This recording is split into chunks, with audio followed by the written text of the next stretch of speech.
Totoo ba na kapag gumamit ka ng Big Kiss sa babaeng sanggol ay magkakaroon siya ng flat tummy paglaki niya? Totoo ba yun? Iyon po ay isa sa traditional belief natin about sa paggamit ng Big Kiss. And marami pang iba. Ang sabi nila, kapag sinikipan mo daw yung pagkakatali mo sa Big Kiss, ay titigil na daw umiyak ang sanggol. Totoo ba? Kapag gumagamit ka daw ng Big Kiss sa baby, mas maganda daw ang pagkakahulma ng pusod. Kapag gumagamit ka daw ng Big Kiss, ay mababawasan daw yung kabag or any sakit ng tiyan ni baby dahil sa kakaiyak. Well, mga mommies, ang Big Kiss po nowadays is not anymore recommended ng mga doktor or experts. Kasi nga, paggamit daw ng Big Kiss ay hindi nahahanginan ng maayos yung pusod.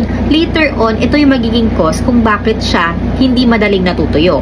Number 2, pwede rin ito maging cause ng mahirapan huminga si baby dahil sa sikip ng pagkakalagay mo, pwede rin siyang madalas maglungad or magsuka.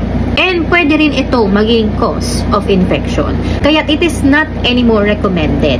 So sa mga mommies na gumagamit ngayon ng Big Kiss or sa mga nagbabalak gumamit ng Big Kiss, I hope you watch this video first para at least ma-inform kayo about sa mga bagong updates sa pag-aalaga sa newborn at syempre to help you. But of course, it depends on you pa rin kung paano nyo aalagaan si baby. So I hope you learned something from this video. Thank you for watching. Bye!